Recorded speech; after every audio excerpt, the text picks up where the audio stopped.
3 pontos, um programa da Universidade Aberta. 3 aspectos sobre um tema da atualidade serão esmiuçados por um especialista. Hoje, para nos falar do conflito israelo-palestiniano, temos como convidado João Relvão Caetano, pró-reitor para os assuntos jurídicos e institucionais da Universidade Aberta. Poderia dar-nos uma breve visão do contexto histórico e geopolítico do conflito israelo-palestiniano? O que se passa é que em finais do século XIX e depois de vários séculos de ocupação do território que hoje corresponde a Israel, também ao território ocupado pela autoridade palestiniana e também, em parte, pela Jordânia, durante vários séculos era uma população árabe que ocupava aquele território, sem que existisse, teoricamente, um Estado independente. Aliás, isto veio a fazer parte muito também da estratégia discursiva de Israel. O que se passa é que, em finais do século XIX, cria-se o grande movimento sionista, surge aí. O que é o movimento sionista? O movimento sionista visa criar uma terra para o povo israelita.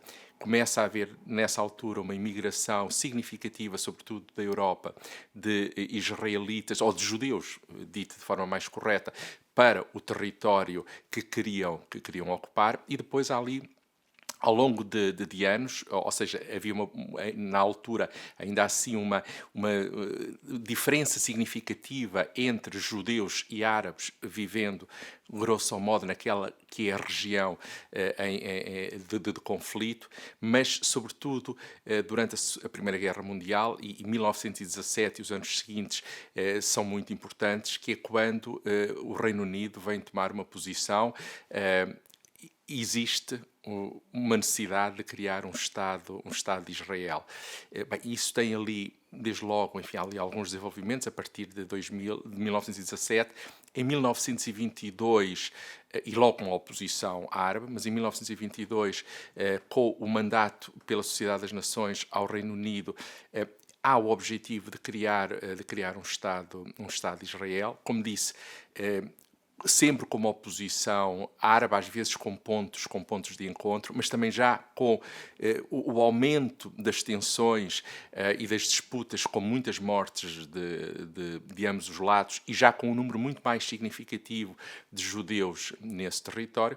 Depois, de facto, em 1947, a Resolução 181 das Nações Unidas, da Assembleia Geral das Nações Unidas, que cria o Estado de Israel, mas numa perspectiva que seria, enfim, da existência de dois Estados, um Estado israelita e também um Estado onde os árabes muçulmanos pudessem viver. A verdade é que até havia uma configuração do que seria o Estado de Israel e do que seria esse outro Estado, diríamos hoje, palestiniano, mas, na verdade, fronteiras diferentes das atuais, porque hoje em dia o território ocupado por Israel é maior.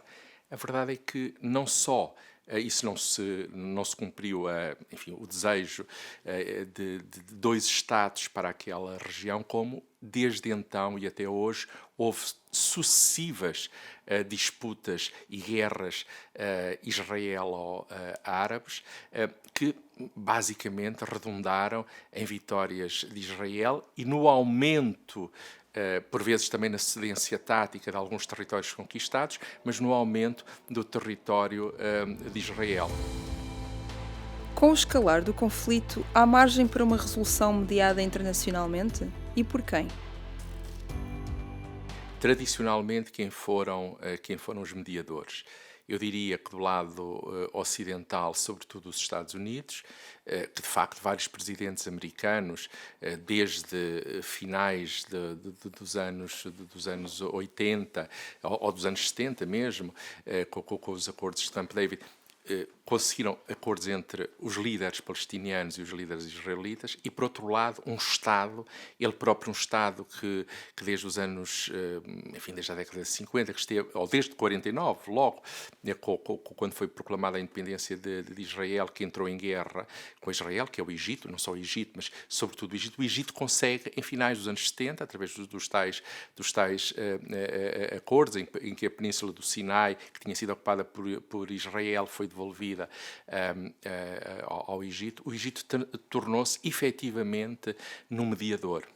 Só que hoje parece que as circunstâncias estão mais difíceis.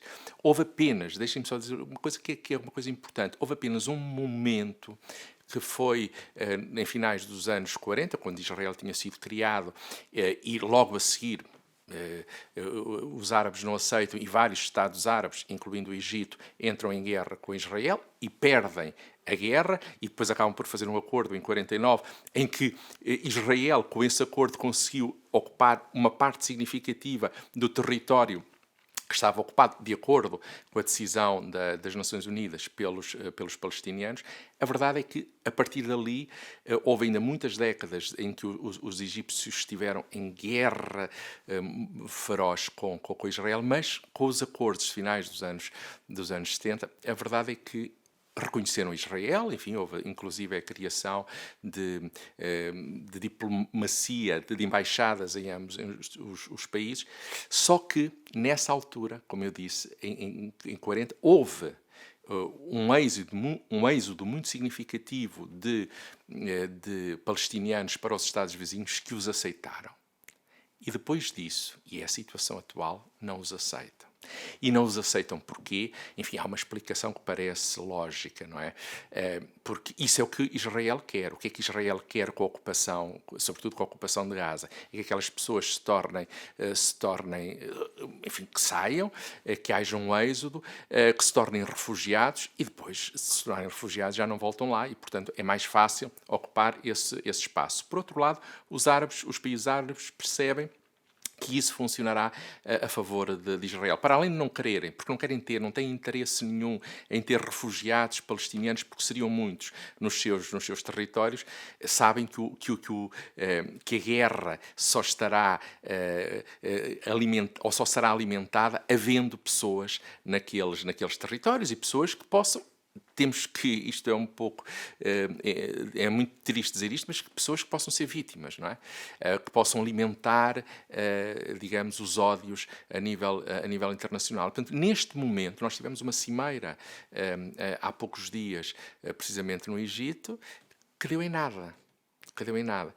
E agora aparece o Qatar, enfim, ali como um Estado que surge aparentemente do nada, que inclusive tem apoiado e tem acolhido o Hamas, mas que também tem relações, enfim, digamos, amigáveis com o Ocidente, a conseguir que o Hamas liberte a conta-gotas, parece que será o Hamas a conseguir isso, liberte a conta-gotas um ou dois reféns, dos muitos, dos 200 e tal reféns, quer israelitas, quer internacionais que tem, mas isso não redunda em nada. Portanto, eu estou cético relativamente à situação. E depois também é preciso perceber que em muitos países árabes existem fortes minorias que se podem transformar em maiorias políticas, que são fortemente islamizadas e que são contra qualquer acordo com Israel. Veja-se mesmo o caso de um Estado que até, por acaso, era parte da história no início, porque ocupava o território hoje de Israel e palestiniano, que é a Turquia, que é um país que não é árabe, mas que é um país muçulmano e que é uma potência, que faz parte da NATO e que hoje numa deriva, enfim, antidemocrática, ou pelo menos de uma democracia musculada, mas que é um país, enfim, que tem sido próximo do Ocidente e onde há, enfim, o próprio governo e as próprias populações são muito contrárias àquilo que foram nos últimos dias o comportamento quer de Israel, quer dos Estados Unidos e dos países ocidentais. Portanto, eu diria que está difícil ver quem possa ser mediador. Poderão os meios de comunicação ter deturpado a nossa percepção sobre o conflito israelo-palestiniano? Nós temos que distinguir aqui os meios de comunicação social, em que é suposto que haja uma ética profissional e em que procurem a verdade. Embora nós saibamos que existem hoje muitas cedências de órgãos de comunicação social por uma questão de audiências àquilo enfim, que é o mais fácil e, portanto, não fazendo uma verificação correta de fontes. Mas depois não é só isso. Além dos meios de comunicação social, há, de facto, toda a disputa nas redes sociais. Hoje em dia, nós não sabemos, há coisas que nós não sabemos. Por exemplo, aquele ataque ao hospital em Gaza foi perpetrado pelos israelitas ou foi pelo Hamas? Enfim, eu não sei. Enfim, é provável. Entendido, porque esta não é uma situação nova, esta situação já ocorreu, situações similares ocorreram várias vezes no passado recente, nos últimos 2, 3 anos e nas últimas décadas, e sabemos, em alguns casos, até organizações de direitos humanos de palestinianos reconhecem que, por vezes, houve mortes de civis palestinianos provocados por rockets enviados pelos próprios palestinianos, pelo Hamas, pela Jihad, enfim, por coisas que não é que tenha sido intencional ou necessariamente intencional, mas que falharam o alvo. Mas a situação está muito complicada e, portanto, eu diria que neste momento há sobretudo que parar o conflito.